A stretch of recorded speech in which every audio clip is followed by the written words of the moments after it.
Run hết cả người. Thế à? Ví dụ xem buổi tối ấy, kinh sợ.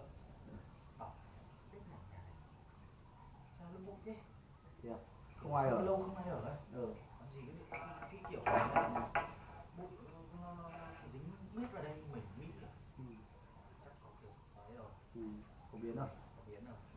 Tè. Thế à? Mình đi vào lạnh hết cả người, vợ em về bảo em sẽ vào thấy cảm thấy sợ lạnh. Anh thấy kinh lắm. Đi ra ngoài nhiều nhà kiểu ví dụ như nhà ở 79 Cầu Giấy được rồi ấy, có con bé này kiểu năm 7 năm nữa thì kiểu gì nó chẳng quên, thì ai biết đúng không?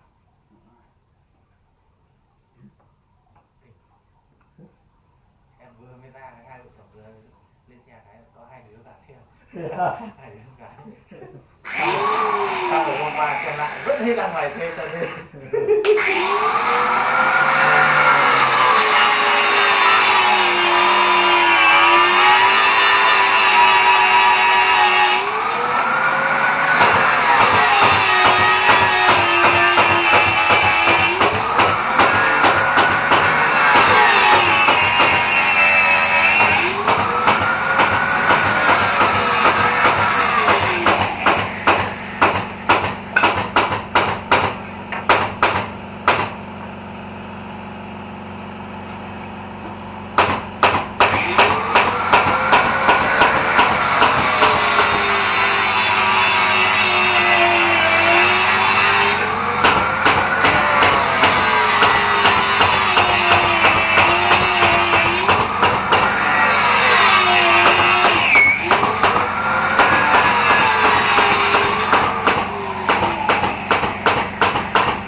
tiếp này, đóng khung cũng tiện.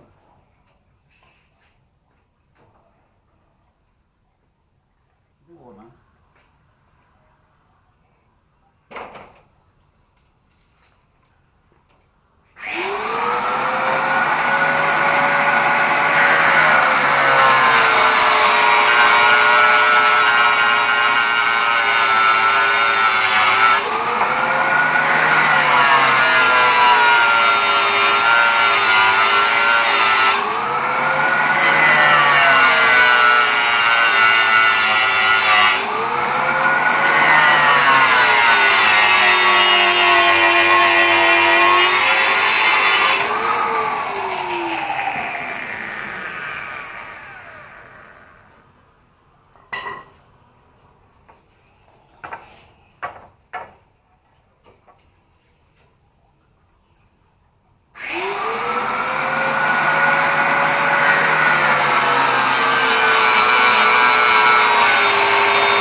Vào rảnh cuối tháng ấy, nó mát xuống vườn Sơn chơi.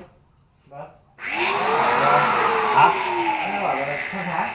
Tháng tháng được, tháng nào cũng được. Thế tầm sinh nhật anh.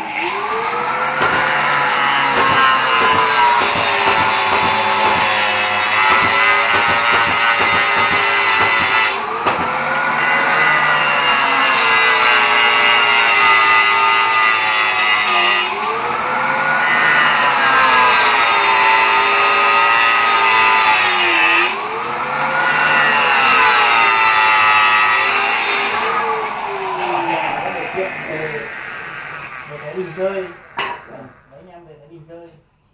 Okay. Năm nay nhiều kế hoạch lắm. Nhưng thực ra thì giờ mình phải về nhà tự do rồi.